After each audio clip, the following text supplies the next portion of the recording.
حضرت بایزید بستامی کہتے ہیں کہ میں نے اپنی ماں کے آگے ہاتھ جوڑے، میں نے کہا امی تجھے راضی کروں یا رب کو راضی کروں؟ تو اپنے حق مجھے معاف کر دے، اللہ کو میں راضی کر لیتا ہوں۔ ماں نے کہا جاؤ پتر میں اجازت دیتی ہوں۔ گئے جنگلوں میں ذکر و فکر میں لگے رہے، تنہائی میں اس کو یاد کرتے رہے، دن رات ذکر کے چراغ روشن رکھے۔ 12 سال گزر گئے حق کی تلاش میں۔ ایک دن واپس بستام کے قریب سے گزر رہے تھے، خیال آیا چلتے چلتے ماں کو سلام کر جاؤں۔ دروازے کو دستک دینے لگے تو اس خیال نے ہاتھ روک لیا کہ ساری زندگی ماں کو سکھ تو دیا کوئی نہیں، اب دکھ بھی کیوں دینے لگے ہو؟ رات کا ایک پہر بیت گیا ہے، سردیوں کی لمبی رات ہے، ماں بستر میں لیٹی ہوگی، تیرے لیے اٹھے گی، دروازہ کھولے گی۔ دروازے کے ساتھ ہی لگ کے بیٹھ گئے اور ساری رات کاٹ دی، اس خیال سے کہ ماں کو تکلیف نہ ہو۔ جب سحری کا وقت ہوا تو اندر سے جو نالی آتی تھی اس نالی سے پانی آیا، سمجھ گئے میری ماں تہجد کے لیے اٹھی ہے اور وضو کا پانی ہے، تو فوراً دروازے پہ دستک دی۔ اندر سے آواز آئی بیٹا بایزید میں ابھی آئی۔ مائیں بیٹوں کے دستک کے انداز سے جان لیتی ہیں یہ کس بیٹے کے ہاتھوں کا لمس ہے۔ 12 سال کے بعد آئے، دستک دی، کہا بیٹا بایزید میں ابھی آئی۔ ماں کی تو نگاہیں ہی دروازے پہ رہتی ہیں۔ اللہ اکبر۔ کہتے ہیں کہ ماں نے دروازہ کھولا، 12 سال جنگلوں کی خاک چھانتے بیت گئی تھی، پراگندہ صورت، بکھرے ہوئے بال، پھٹے ہوئے کپڑے۔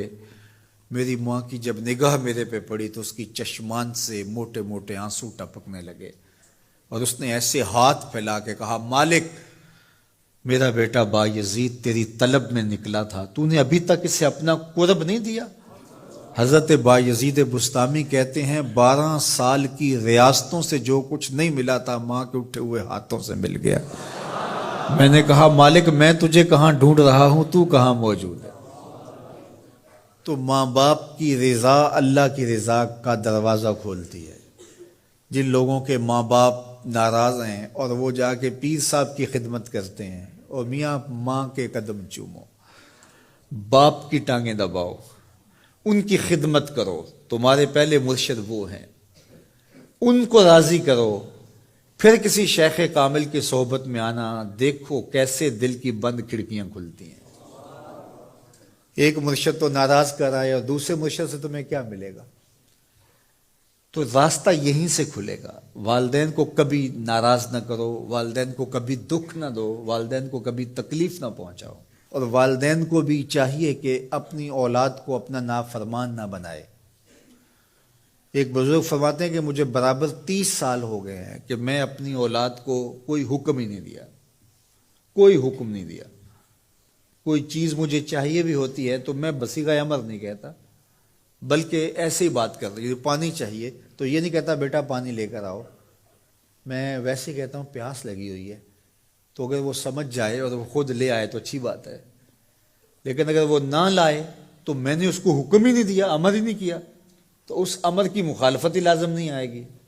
تو کہا 30 سال برابر گزر گئے ہیں، میں نے اپنی اولاد کو حکم نہیں دیا کہ کہیں وہ میری نافرمان نہ ہو جائے، چونکہ اگر وہ نافرمان ہو گئی پلے کچھ نہیں رہے گا۔ جو اولاد ماں باپ کی نافرمان ہوتی ہے وہ ہوا میں بھی اڑیں، وہ چرخ پہ بھی جھولیں، وہ زمین پہ گرنے والی ہوتی ہیں، کبھی کامیاب نہیں ہو سکتی وہ اولادیں جو ماں باپ کی گستاخ، بے ادب اور نافرمان ہوتی ہیں۔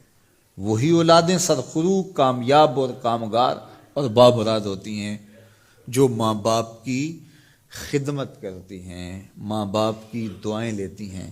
وہ ایک بچہ ماں باپ کے پاؤں دبا رہا تھا، تو ایک بچہ ایک بر اعظم میں، دوسرا دوسرے بر اعظم میں، تیسرا تیسرے بر اعظم میں بڑے بڑے کاروبار کر رہا تھا۔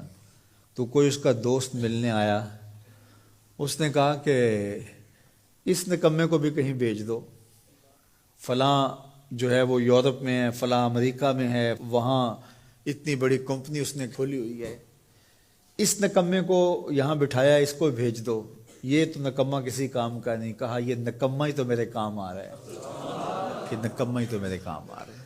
تو اولاد خوش نصیب ہے کہ اپنے